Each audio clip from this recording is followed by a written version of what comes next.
So I was going through the bushes, trying to get through the fencing, and my husband was following on GPS, and he's like, "Why are you in the bushes?" He's like, are you alive? Like, did you die? And I'm like, because I was always in a relative state of panic that I was too stupid to, and I had this really wild old British lady teacher that like everybody hated, and she was really, I remember when she handed back our first paper, she would walk around and she's like, "Minzi," and I said, "Here," and she looked at my paper and she went, "Ouch," and she gave it to me. And I was like, It's 9 a.m. as you walk into work. Just as you sit in your chair, you are called to HR. You are being laid off. At 40-something, divorced, and 2 kids, this is not good. If that wasn't enough, 2 pink lines suddenly appear on the pregnancy test you just bought. As you sit in your car, with the tears rolling down your face, you have one choice and one choice only. You are going to start over in your 40s, and you are going to succeed. You have to. Minzi Jones did just that. She had her child with her now husband and then went back to school at 47 as a mature student, dismissing the younger student stares, and despite being older than most of her professors, because she had a North Star. See, Minzi had been volunteering as a court-appointed special advocate for foster kids, something she was very passionate about. Minzi was going to become a therapist, and although the journey through school was rocky, at 54, Minzi has a bachelor's in social work as well as a master's from USC. Oh, and she finished the New York Marathon at 50. Is Minzi the ultimate example of reinventing yourself at any age and thriving? "Oh yeah." Raw and real, here's Minzi Jones.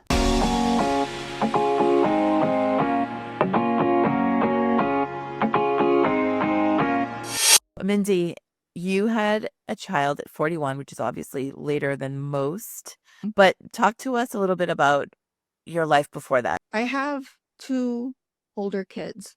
They're right now 33 and 31. I got married the first time when I was 20. I had my kids when I was like 23, 25, which was fine to be a young mom. I got divorced after 15 years.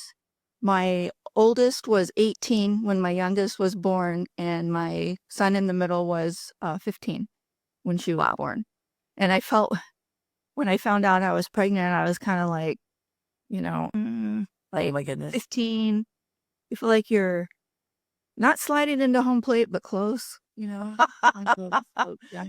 It was a shock. So I had been in mortgage sales, mortgage lending with different companies, and I had done that for like 25 years. I didn't hate it, but I didn't love it. I can make a lot of money doing that, and it wasn't really hard. That's another job that's funny that my last boss that I had was like, "Oh, I like working with you because I always know where I stand because I'm blunt." And I think that's the love-hate part. Maybe bluntness, the truth hurts. People don't like that. I've been told that my whole life. I kind of don't know how to be another way. And I could say, like, for me in sales, it worked.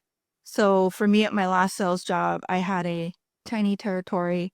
There were people that had multiple states, hundreds of offices they covered. I had like 8, and I was still number 1 in the country.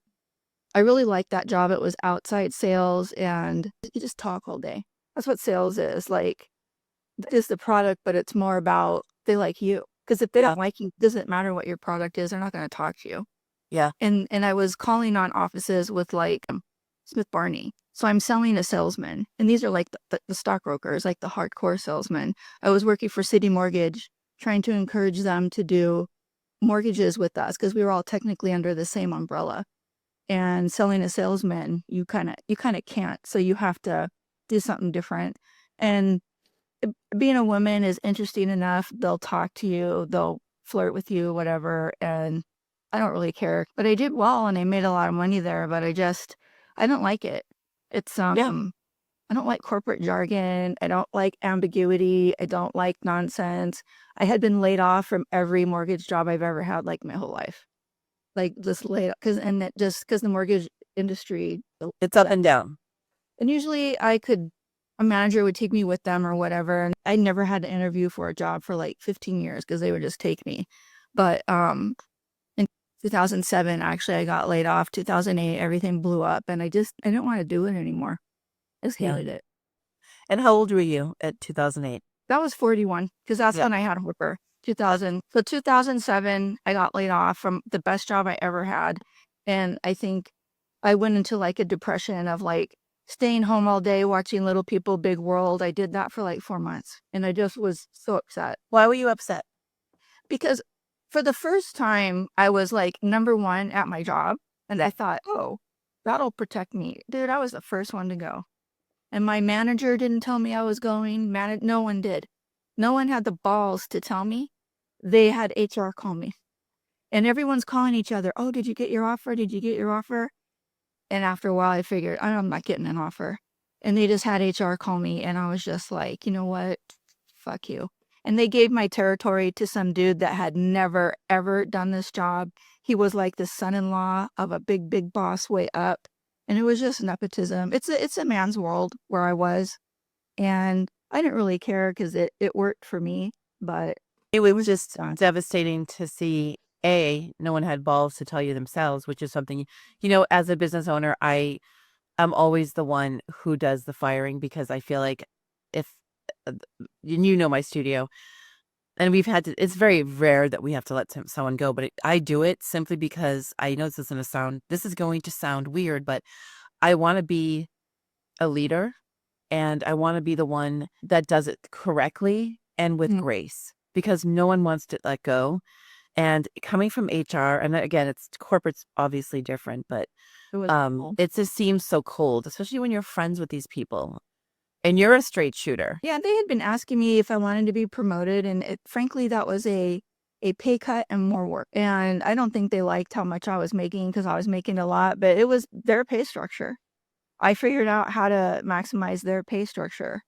I just knew that I didn't want to go back to that. I did actually take a job after that with another mortgage company, but I hated it. Yeah. I didn't want to do it.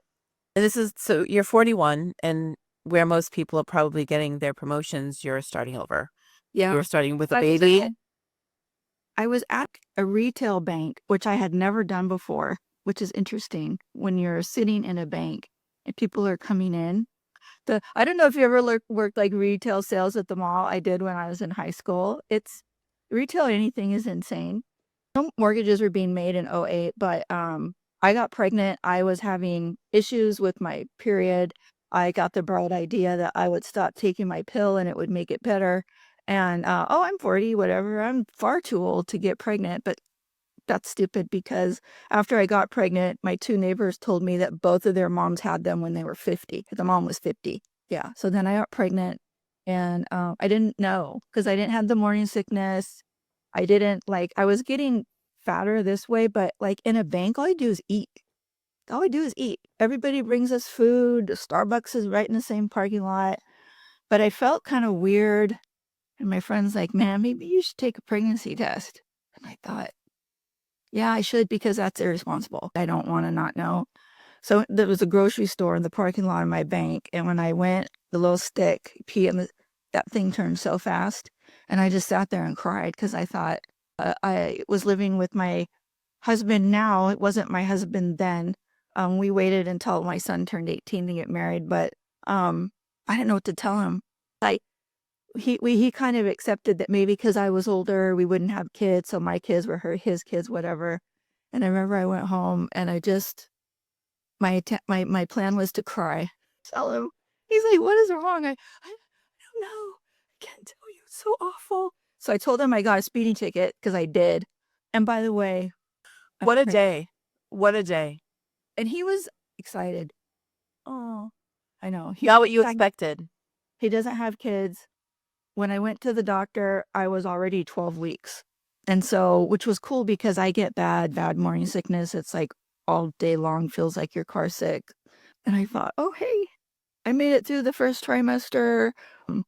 I didn't gain that much weight. I usually gain a lot of weight when I'm pregnant. But as time went on, I gained a ton of, I just do. I gained like 60 pounds and I couldn't stop it. Whatever. 12 pounds 1 month, 8 pounds. My other doctor, I did the same. He used to shame me. He used to fat shame me. Imagine having a doctor like that. No. I had a female doctor and she was the coolest. So cool. She was like, "Is this normal for you?" And I'm like, yeah. Like she really let the fact that I had experience in previous kids kind of influence how this pregnancy went. She didn't judge me or anything, which I appreciated. Well, there shouldn't be any judgment, period. What the hell's wrong with these people? He's like, "What are you eating? Are you going to Taco Bell, whatever?" And it's like, I'm eating like what doesn't make me sick. And by the way, yeah, it is Taco Bell, but and I get it. Like, you don't want to get super, it's not good for you. But I really, like, I don't know what it is about me. It just happened. Because with Harper, I tried so hard, so hard. And then that 1 month was 8 pounds. The next one was 12. And I just said, fuck it. Like, Yeah, I pregnant. lost it fast. Best pregnancy ever. Recovery was like, Easy breezy. yep. That's a lot going on at 41. You are Yeah. possibly changing your career. You got pregnant. Then you got married I because got married at 45. okay. And she was in our wedding. She was so cute. She was 2. She was in our wedding. And I still wasn't working then because I quit when I was pregnant. There was all these bank robberies going on. And there was one where like one of the ladies was pregnant and they were holding a gun to her stomach or whatever. And I was like, I'm out of here.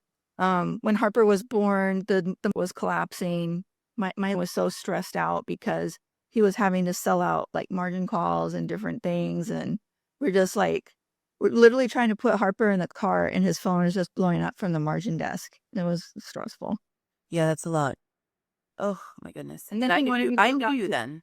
yes. Well, no, No, that's right. I didn't know you. I didn't She's come like, to you till she was 4 that's right. Okay. I was like, wait. because I don't even know why. I feel like I like theater and she had been doing dance at her little preschool, but I like the theater aspect of what you do. And I wanted her to do that. And I remember her first thing was hairspray. And she had like, I think one line and she didn't say it either time. She was Dynamite Judine and she just stood there. And my husband was like, we're not doing this again. Why is she going every week? Why, whatever. But I told him that's not the point. The performance is actually not the point. It's It's the the journey. whole process. So when you're 45, you become a CASA volunteer. So Yeah. tell us what CASA and why did you decide to volunteer? CASA is Court Appointed Special Advocates. It's an acronym. It's kind of like Big Brother Bigs, but it's for foster kids. They're nationwide. There's CASAs all over the place. I am with CASA OC. I love them. They're so wonderful. Let me ask you a question real quick. So was CASA something that's been recent? Because when I was in foster care, I don't remember there being a CASA. I mean, I didn't have a CASA representative, but is that something that's new, like last 10 years, or when did that start? I honestly embarrassed to not know. I think it's at least 20 Okay. 20 years. That's And not everybody gets a CASA. Not all kids get a CASA. wait, Yeah, wait. well, Why? okay. I probably didn't deserve one. I was such an asshole. No. No. So the wait list of like 220 kids that need a CASA. So we are short on volunteers. The judge requests, it's court appointed. The judge requests the youth have a CASA, and that's because they need extra support. So you may not have needed that. You were not in foster care when CASA came out, though. Probably. That's what I'm saying. Yeah. They also have CASA GAL, GAL, Guardian Ad Litem. That's some in other states they have that. They're actually paid. We're not paid. But I was a foster parent in the 90s and I never forgot what I saw. I think it's a really hard life. It's a lonely life, which maybe you can attest to. Yes. And Yeah. it's sad. Sad. It's sad because your significant other, your significant person is longer in your life. And, as we all know, the first couple of years are the most important in terms of what your needs are and how that affects your brains for the rest of your life. Those neurons, they're impacted. So Kids that really need it get a CASA. I've had 5 cases on my 5th one. I've had her almost 6 years. She's an older teenager.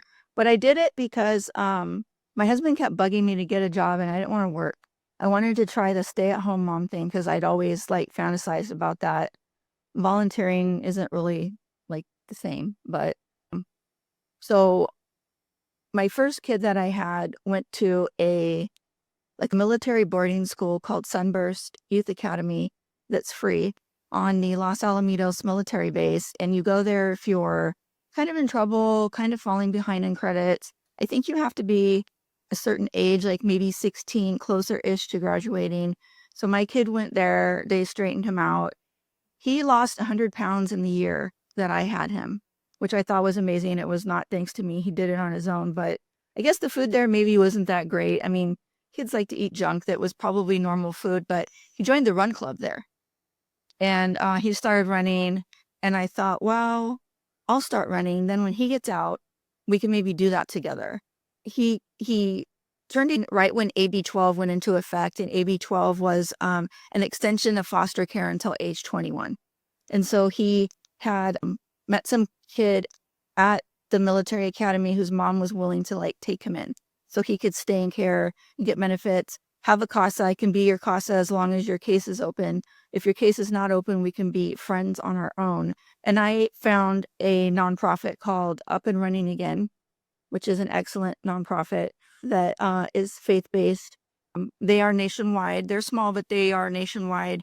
They work with rescue missions. So they go into the rescue mission and they talk about, hey, we have this program. We hope them to run a half marathon. They have homework packets. It's all faith-based. And they do aggressive couch to half in 12 weeks. So you're going to run a half marathon in like 12 weeks. That's nice. And it is a metaphor to life, and it is a metaphor to kind of sobriety, because a lot of people in the missions are struggling with sobriety. And so you start day one, your goal is to run 13 miles, and you're like, I can't even run for 13 minutes. Like, how am I going to do that? And you show them. You run 4 times a week, and you build up, and you build up, and you build up, and your body can absolutely do it, unless, some people have injuries or whatever. And then in the end, we go run a half marathon. And what's really cool about them is they do a carb load banquet the day before the race. People can invite their family to come to this banquet so that their families can see them doing something positive. And sometimes these families have never seen their loved one doing anything positive. And so it's such a great thing for they call them students at the mission, to show their family, hey, look at this. I trained for 12 weeks. I'm going to run a half marathon, and it changes you. And you realize, I can do this. So it's almost like, proximal goals, baby step, baby step, baby step, baby step. And then all of a sudden you reach this really big goal, and you can translate that into your life. I can get a job. I can be sober. I can get a house. I can get a car. And so it matches well with what the missions, the Orange County Rescue Mission has a great 2-year program where you live there, and they do everything for you. They can fix your teeth. They can get your kids out of foster care. They get you jobs. Your second year there is job phase. My mail lady, this gal I met there, they got her a job at the post office. The coincidence was she was my mail lady, which I thought was shocking, but they do everything for you as long as you do the work. So with you were assigned someone to be like their leader? No, you just run in a group. You just run the group, okay. You just run in a group. Yeah, you can't tell sometimes who's homeless, who's not. I've had people think that I'm homeless. They're like, hey, how long have you been at the mission? And I'm like, hey, I'm not at the mission. But you won't. I know. I don't. That would be me. Minzi me. I would literally, there's no in between. My first year there, I ran in a hat and sunglasses the whole time. I ran, showed up at the banquet, no hat, sunglasses, and I saw my friends, and I'm like, hey guys, and they're looking at me like, who are you? They didn't even recognize me because I didn't look like that. Buff. So you kind of connect with people that are your speed. I'm slow. I'm the back of the pack. And then you kind of make connections with them, and you kind of learn about them. And people, all my life, people have told me things. So they would tell me things, even when I was in sales. People just tell me everything, all the time, everything.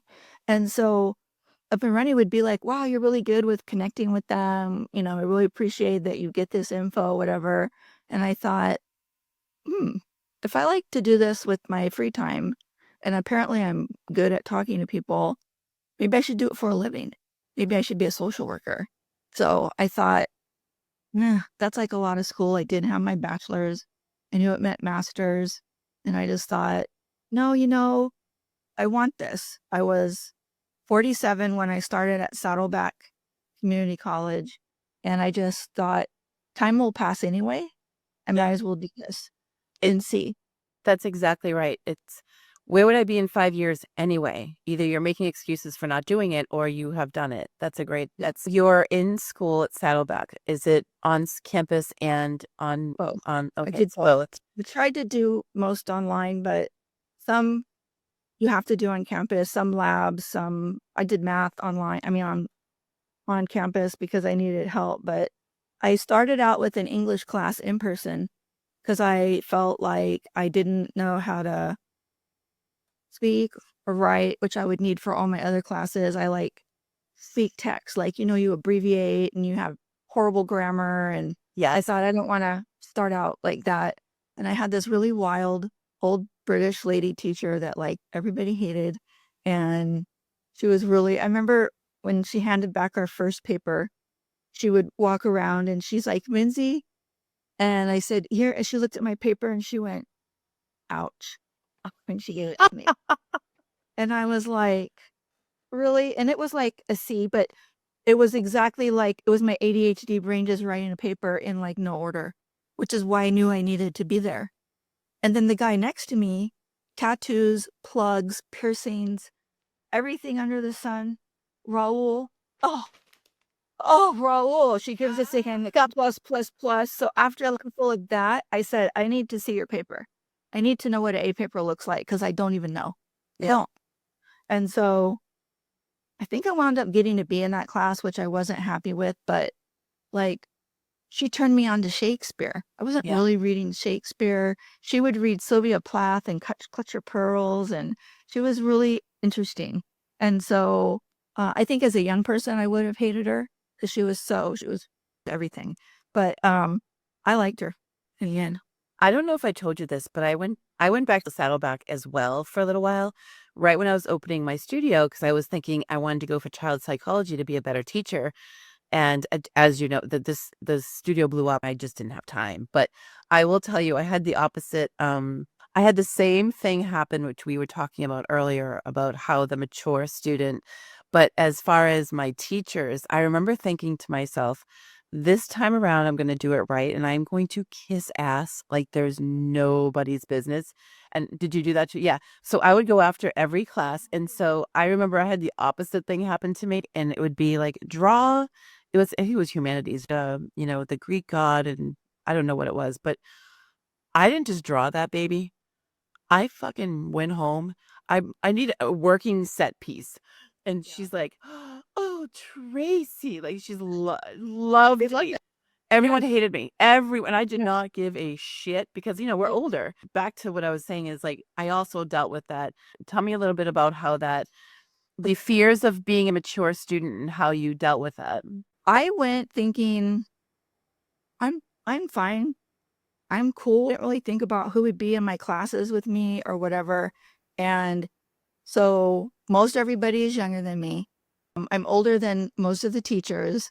And after a couple semesters, I felt conspicuous because I would try to talk to the people next to me, but they're like 18, 19, and they would just look at me like, what's wrong with me? Like, bitch, I'm cool. Like, what? Like, whatever. Every thought, like, I remember I went briefly to community college after high school, and I remember seeing the old people there, and I thought they were all losers. Why are you here? Yeah. You're 40 at community college. Like, ew, you must be like so stupid. And that's just an 18-year-old dumb brain, like not even thinking, because community college is for everyone. It is for people old to come back. And the first time I heard mature student, I went to a workshop in the library that our English teachers sent us to learn how to use the learning center and stuff. And I walked in and they looked at me and they were like, the teachers. And I'm just like, oh my God, like, okay, whatever. Yeah, I'm old. Like, I get it. And they're like, we love mature students. We love you guys because you guys take it seriously. You guys do your work. It's the most amazing thing. And so then I started thinking, oh, okay.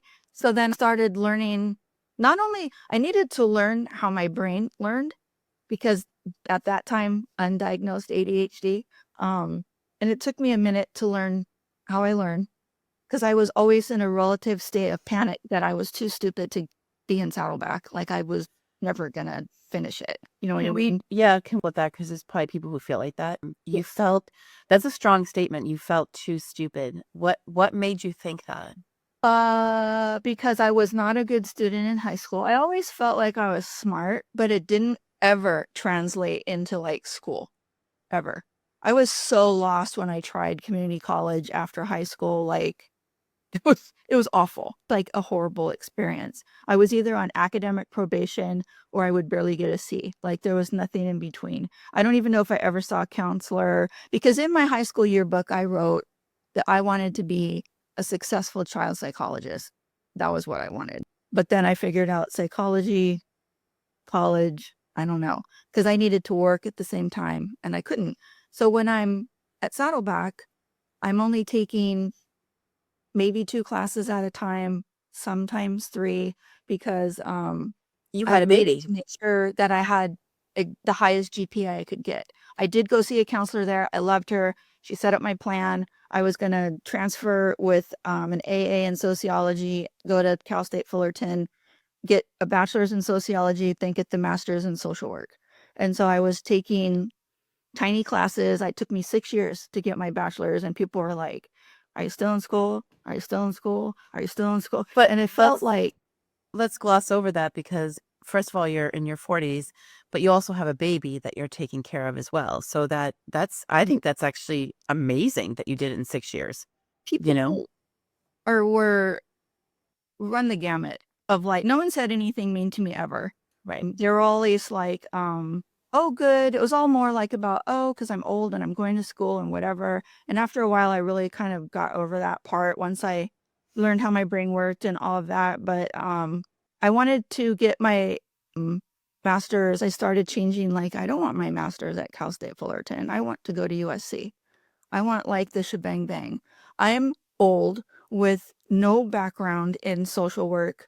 I want a razzmatazz on my resume, and I wanted Wait, USC. you want to what? A razzmatazz. I love you. I love you. I love And razzmatazz. That's a good word. you know, the USC people are like rabid. USC everything. And I wanted that because I felt like I was at a disadvantage not having any experience in that job. And I was worried about my internships. I would get crappy internships where they would be mean to me, and I would graduate and get no jobs because I'd never done it before. But I felt like maybe if USC was on there, somebody might be impressed with me. So I was doing my tiny little bit of classes to make sure that I got A's. And it was also to offset when I finally did take math, and those grades blew up my GPA because I knew that that would happen. I matriculated so low that I started in pre-algebra, which is awful. Harper did that in 3rd grade. And then I had to go to algebra, and I never got out of that. I actually wound up having to change schools to get away from that shit. Okay, so you mean in college or when you were younger? It's Right. Okay, so that's probably a lot of people like you that I hear it all the time. I hate math. I hate okay. math. So here's And what so tell us what happened. I went on Rate My Professor religiously, and I picked a good math teacher, and my son said he was a good math teacher because he was going there too. When I got to the class, that teacher went to another school, and I got another teacher who teaches very, very high level math. And I just kind of feel like the ones that teach high level math aren't good at teaching baby algebra. But and she wasn't and didn't work. And but like if you needed to make up tests or whatever, she was really cool about it. You can make up a test like anytime, anywhere. She was just really just trying to get you through the class. I dropped it before I got an F, and so I took it again. I found another teacher.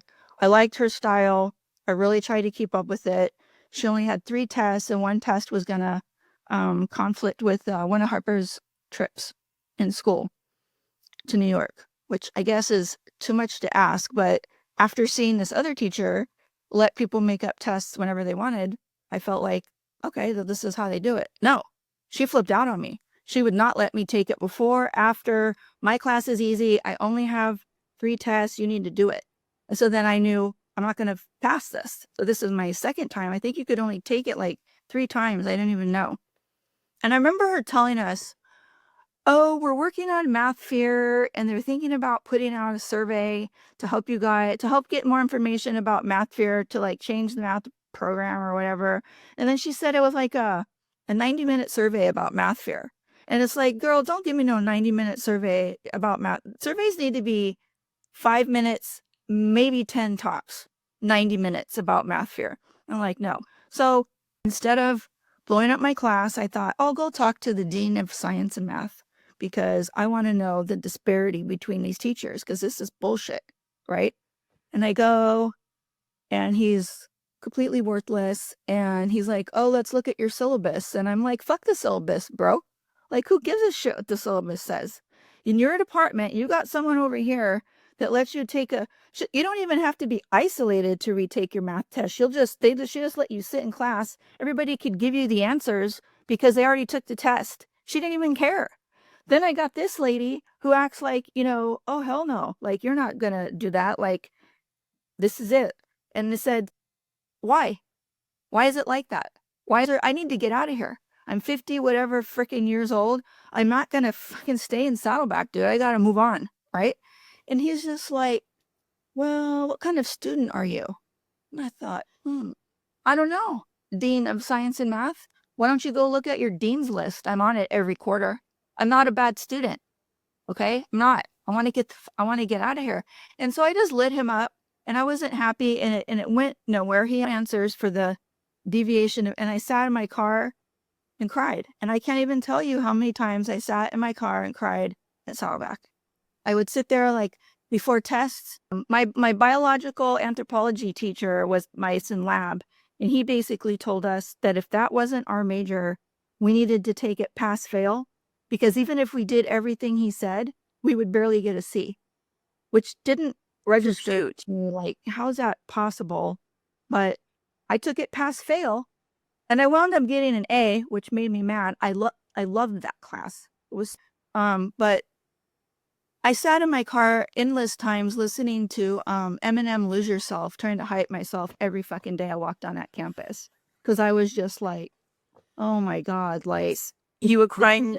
You were crying because you felt lost. You felt less than. You felt all of I the felt above. like I had to pass this shit. I have to pass all these classes.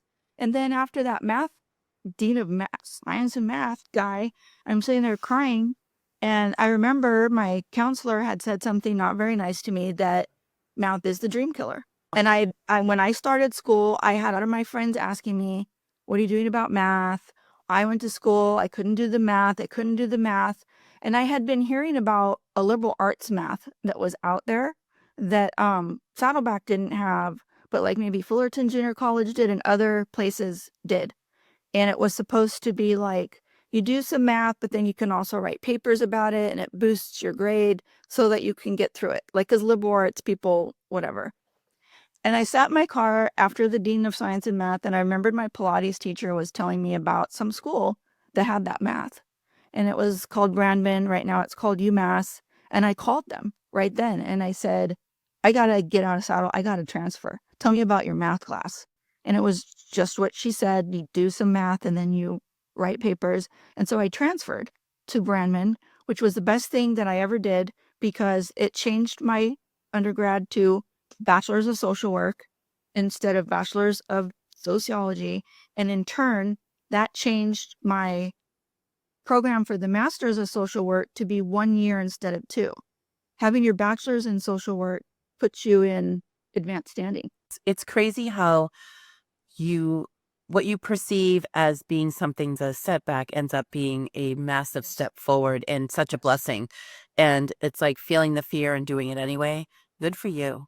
Good for you. Yes. I mean, that's a really good point too, because I remember during this time, I got a tattoo on my foot of one of Martin Luther King's quotes. It's about, just take the first step. You don't have to see the whole staircase, just take the first step. And I was very much in the past I had to see the whole thing. And then it would just shut me down because I would get overwhelmed. And so then I went to Bremen. It was it was easier. It was semesters were 8 weeks long, and there were 6 semesters a year, so you could get out of there faster. And I really liked it there. I did well there. I developed a system of doing my homework. I had a paper calendar. I had a whiteboard of everything, like when it was due. Because again, undiagnosed ADHD. Like I didn't know I had it. And I had the pictures. I lived by the syllabus. I would literally sit and look at all my syllabus like every day because I was like, it's like OCD about it. Never miss an assignment. I could never be late. I could never whatever. And I would have them in my phone, on my desk, on the calendar, on a whiteboard that I looked at all the time to get through. And so that actually worked. And that is a thing that you do for ADHD. You externalize time. You externalize with your calendar, your whiteboard, whatever, and that's what works. And when I was doing Play With You, when I was doing Jafar and all that, I was going to that school time. That's crazy. I remember that. And That's then really- COVID came and it was time to do my internship, and it was very hard to find internships then. And the internship department at that school, the conversations there are worse than the dean of science and math because they made me so mad there. But I begged CASA to make up an internship for me, and they did. And it was remote. And so it was working with the Family Connections department, connecting foster kids with their incarcerated parents. And so I did that for 6 months. My question to you is, I love that you said you made them create a position for you, an internship. That is literally the epitome of not waiting around for things to happen and hope that it does. It's taking a step in that direction and manifesting it. I mean, Well, Grandman didn't let you do internships every semester, and I didn't know that. They basically gave me 2 days to like find something. And Reagan Phillips is the CEO of CASA OC, and she's phenomenal. Everyone there is phenomenal. And I know her kind of because I've been there so long. And I contacted her directly. Girl, help me. Like help. I'll do anything. And they came up with that for me. They made it up. that's amazing. I know. Like, that's And I'm amazing. so grateful because like all along the way, it's like it takes a village. I hate Hillary because she gets credited for that and I don't like her, but it really does because so many people helped me like along the way. Yep. I remember I filmed a therapy session at Brandman for a therapy class, and my teacher was like, "Oh my God, you're so good. It seems like you've been doing this forever and you're so comfortable." But I just credited that to like being in sales. I can talk forever. It's so easy. And then we had to write a paper about it. And he went, oh, your writing skills are so far your actual. And I thought, that's okay. I can live with that. I don't care. Like I can work on it, I guess. But like, and he invited me into his like program, his master's program there. And I wanted to go to USC. I did not want to go there. Yeah. Okay, back to the writing, because I think that might be an ADHD thing, because when I was in college, I actually can write, as you know. Proofreading, ain't nobody got time for that. I'll never forget this lady. I feel like this. Do you know how there's that one professor that really makes a difference? And she like somehow knew that I was from foster care. I don't know. I'm not really sure if I told her, but somehow she just was very no nonsense, but she loved me. And she's like, I'm going to teach you something. And I've never forgot so many things that she said. The squeaky wheel always gets the oil. Ask and you shall receive. And I remember thinking like, wow, she's right. And it's like those people that the customers that moan, but to get what they want. It's like parents coming to me, bitching and moaning. My kid's not in the center. Okay. And then it's true. And I'm saying that because she said to me, Tracey, you are such a good writer, but you have horrible. You're like, did you learn grammar? I said, yeah. And she's like, you got to proofread, dude. And I'm like, oh my goodness, like, I don't have time for that. Who likes to proofread? That's like fucking time I don't have. But she's like, she's like, I want to give you an A, but I just can't. What class was that? It was, it was an English class. I don't remember what it was. English teacher, okay, that's the thing too. English teachers are the only ones that really care. Yeah. When I wrote for history, science, whatever, my science teacher was a journalism major, so he was a little bit more into that. They don't care. So it's only when you hit up those English teachers that I guess that's the human. It must be that, like, I don't know. Humanities was another class that I felt like teachers were, that was the teacher at Saddleback, like in love with me. Tracey, oh my goodness, you're going places, Tracey, in front of the whole.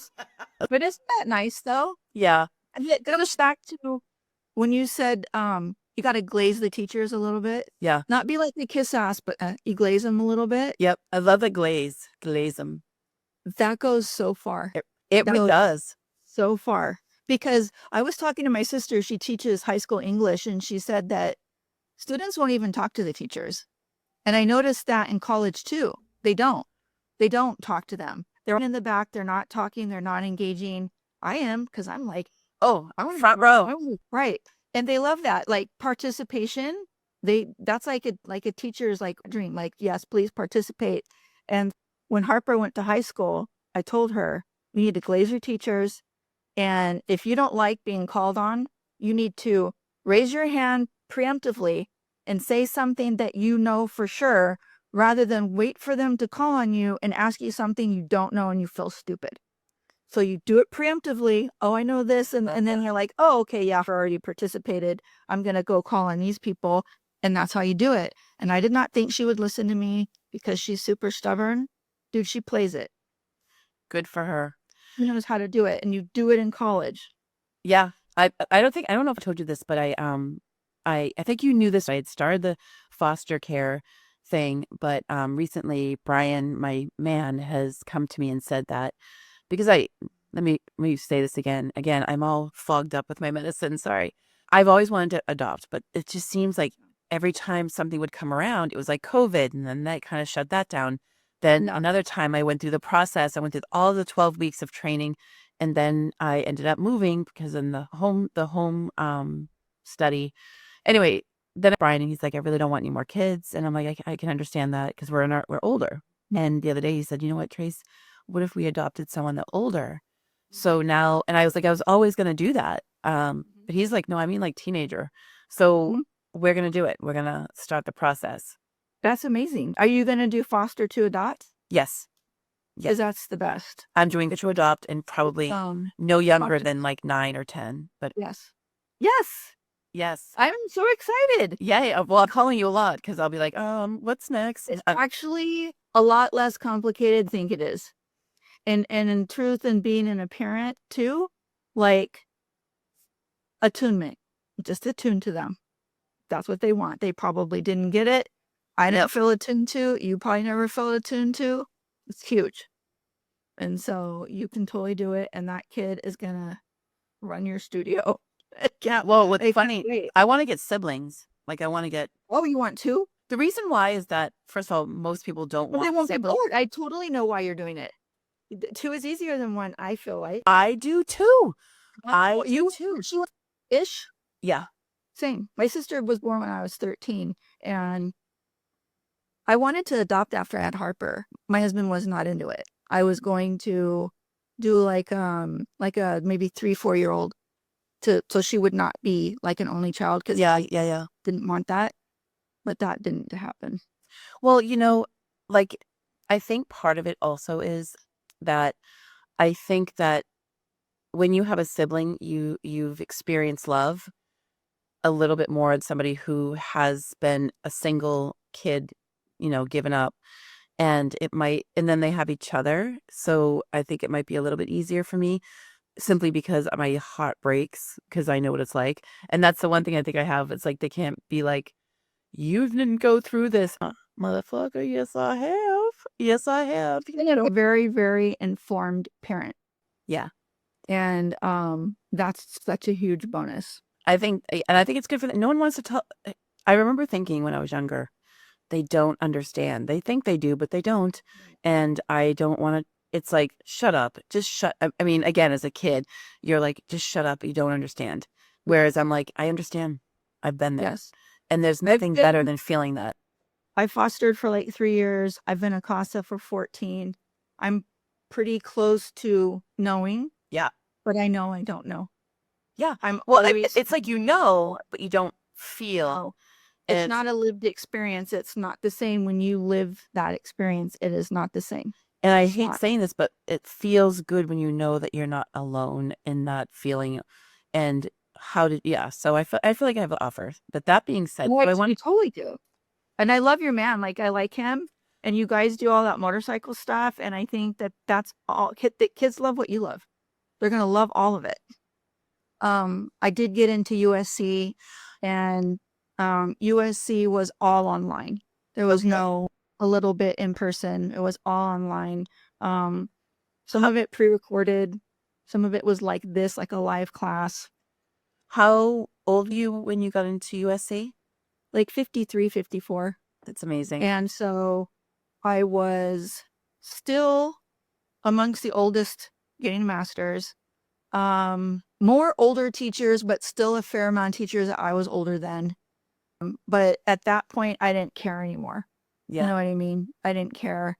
I did worry about it going into an internship because I felt like everyone would be like 25 and like whatever. And then there's like me. And I still even, it's still like that. Even though my internship hired me, I still once in a while slightly conspicuous for being as old as I am when most of the interns are younger than like my kids, my older kid. You know what I mean? Yeah. I feel a little bit. And by that, But sorry, I think it's just me though. oh, But of course. I still feel it. And it's hard. And that is, since I started school, I've had friends be like, oh, you inspired me. I'm going to go to school. Oh, I'm going to go do this and that. And then they'll like really get jacked up in math and they don't really know how to get out of it. Or it is actually really hard to go to school and go to work. I didn't have to work during all this time. And that's hard too. And even like when I was going to school all the time, my bachelor's took a long time and I started getting worried that I might burn out.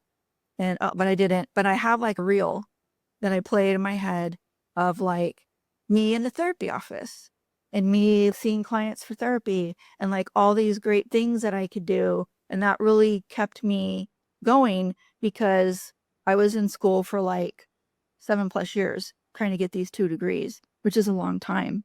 And But that's manifesting it. I mean, when yeah, and it's visualization of your dreams and constant movie playing in your brain got you to where it you was are. really important to me. And at a certain point, you don't want to, because then it's going to be like, All this for everyone nothing. knows I was doing this. Oh, I told everybody and their brother I was doing this. And then they're going to be like, oh, yeah, you didn't finish. And it's like, no, I can't do that. Yeah. You know what I mean? But once I got into USC, most of the professors there, not all, but most, are social workers also. They're licensed clinical social workers. And when you're a social worker being taught by social workers, there's a little bit of like grace there that they give you. You can actually write papers in first person. I feel like this. I would like this. That's like not normal for normal papers, whatever. I just felt that it was a gentle learning environment because mostly workers were teaching it, except for one that I had a run in with. But I don't know if you want to hear about her. But yeah, everything was good there. That's great. No, actually, so by 55, you have your bachelor's and your master's. Yes. And I got placed in the most perfect internship. I asked for close to my house, clinical, spicy teenagers. That's what I wanted. And that's exactly what I got. And so you do 6 months there. And by the second, third month, I was telling my director to hire me. Please hire me. I did anything she wanted. Like, I'm taking out the trash, I'm vacuuming, I'm doing like whatever she wanted. Because I knew that I wanted to move on into doing my clinical hours. So after you get your master's, you do 3,000 clinical hours, kind of like a residency or whatever, 3,000 supervised clinical hours, take a test, and then you're a licensed clinical social worker. You can open your own practice, you can do whatever. So the pay jump from just having a master's of social work to getting those clinical hours, there's a big difference in pay. And so you kind of want to go, in my opinion, for the licensed clinical social worker. I love it's very important. You just said something that I think is incredibly important. And being able to start from the beginning after 50, after 40, even after 30, quite frankly, I'm going to take out the trash. I'm going to do whatever it takes to get me to my next goal. And I think a lot of times people forget that or they're afraid of it.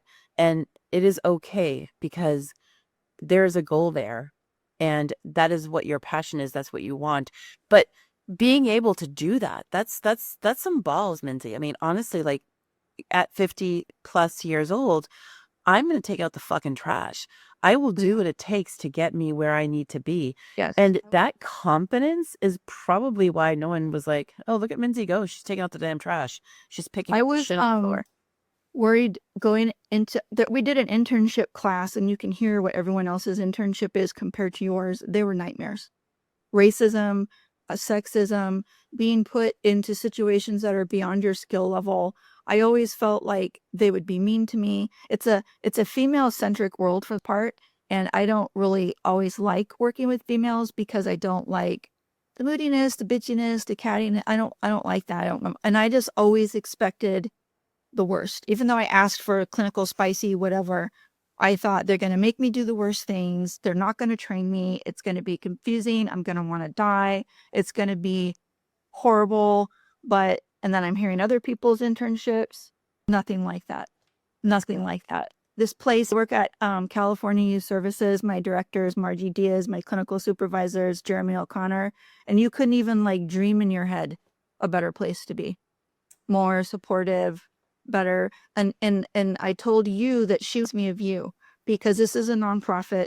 We are a non-small, and it was based on like her goals of trying to help kids be sober, how to keep kids out of drugs, how to keep kids from dying. Their motto is like, you know, more graduations, less funerals. Her heart is in the right place. When you talk to her, her heart is in the right place. She has a sliding scale for payment. She told that she would never refuse someone for their inability to pay. Yeah. And we have some people that they don't pay. She doesn't want that because you want to have some skin in the game, $10, $20, $30, Right. whatever. But she's like so serious about helping the community. Worked with school districts in Orange County to provide this drug education, drug diversion. She knows everybody. Her so stellar. And what I really like about her is you could do something really stupid or whatever, and she doesn't even care. She's not like punitive. She's super nice. She's super supportive. She's just like you couldn't even make up a better person. And I feel that that's kind of like how you are. Not, You're it's like very, it's non-judgmental because there. yeah. That's like very true to what I feel like I am because I say it all the time. I was a complete and utter asswipe when I was younger because I was so, and I recently realized that I think I had RADs, because I was so angry, so wanted to punch and fight everybody because I didn't know where it was from. And Let's it talk wasn't, about RAD, reactive attachment disorder, which is common for kids coming out of foster care because they did not get those attachments made. And it no, is a big deal how you attach to people, if you can or if you can't, and if they're weak or if they're whatever, how your whole life goes can depend on that. but I learned it, but that those wounds keep going and going. It wasn't until I was in my 35 that I met the most amazing therapist on the planet. She had a place on the beach in Venice Beach. Her name was Miss Anderson. She was older and changed my life, man. And I kind of stopped being so damn angry and learning that the more, and this is like, may seem woo woo, but when you're manifesting anger and I'm angry, that comes back to you. And she was the first person to like kind of tell me that and say, look, you have this wonderful life to, and I have always like a known life, but she kind of brought it around to, can you can do anything you want to do, and if you just let go of that anger, and I did, so Anger is complicated because the rumor is anger is a secondary emotion and anger is actually really sadness. And if you think about it, it was, you know what I mean? And because it's hard, I think it's an impossible thing to go through foster care and be completely untethered and never ever have a strong, solid, long-term and not trust people.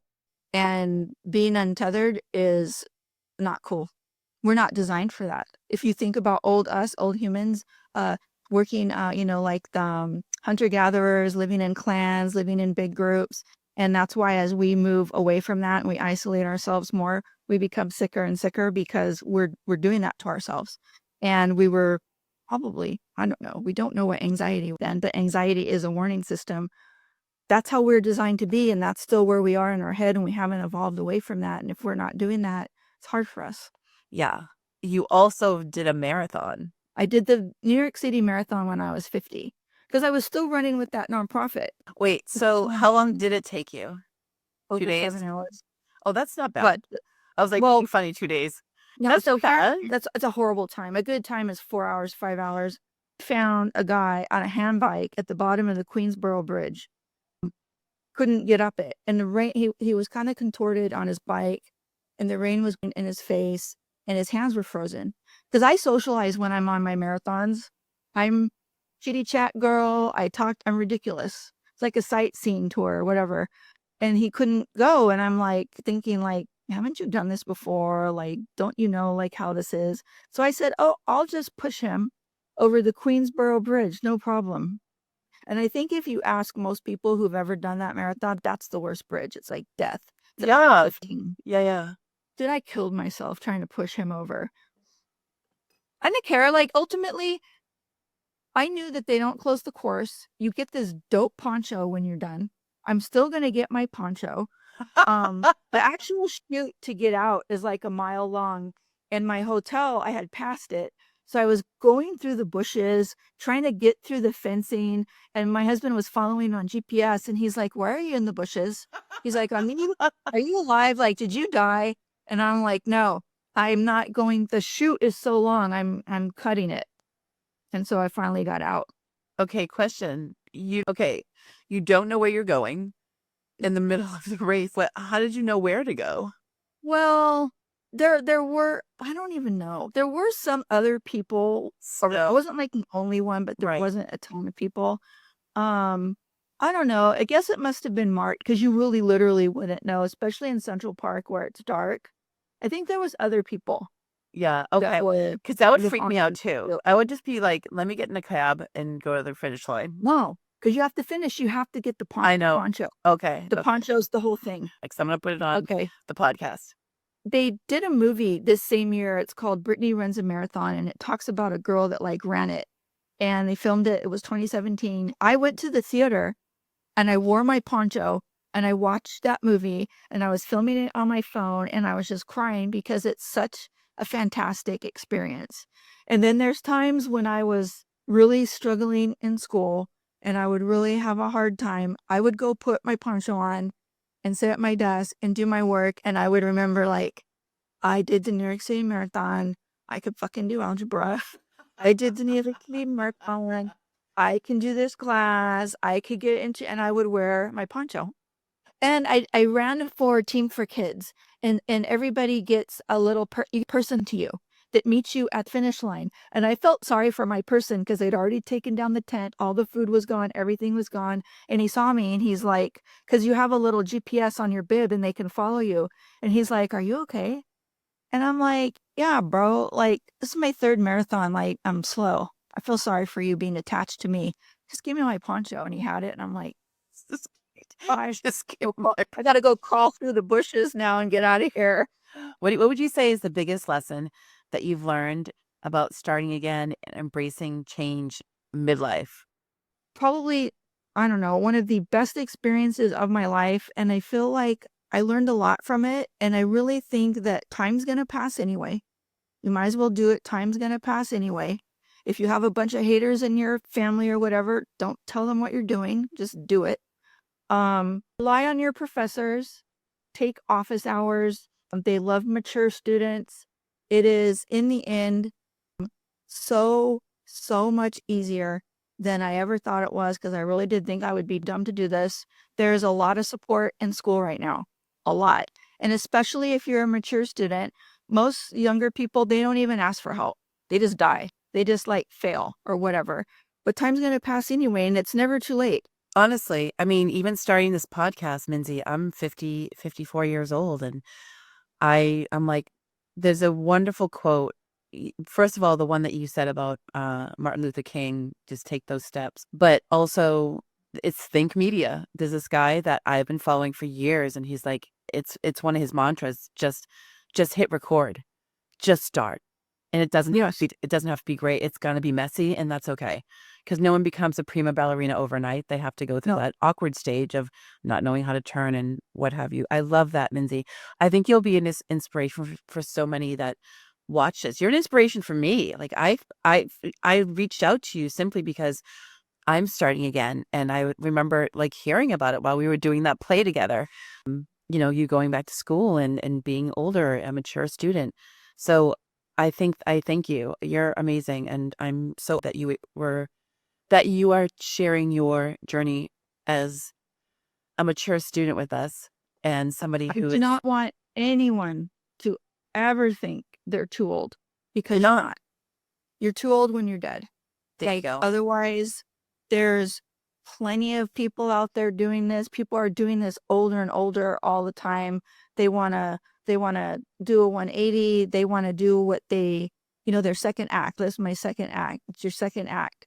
And you can really get in a groove for it, and you can think you have a path, but if you're open to it, that path can change and take you on a path that's better than the one you thought you had. And there was a period of time where I was confident enough to like let go and let the path just go. And it was wild because I've never done that before. It really, really worked out. I like to end with some fun questions that are kind of a rapid fire. So here they are. Ready? Dog or cat person? Dog. Same. I mean, I was a cat. I mean, I'm just an animal person. I think you are too, but dog. Cats are bitchy. A lot are, but some aren't. Okay. Favorite sound? Rain. I love that. Favorite smell? I'm a Disney adult. It's the inside of the Pirates of the Caribbean. Do you? I like it. There is a smell there, isn't there? It's like this fog, cold. Yes, that's so funny. Grody, chlorinated. I don't know. Yes, that's if you have not been to the Caribbean, it has its own smell. That is so funny. Oh, I like that smell. Well, thank you, Minzi, for sharing your journey with us today. I'm so proud of you. I'm so honored that you are not only a member of this or a guest on this podcast, but you're also a friend. So I want to thank you. You're welcome.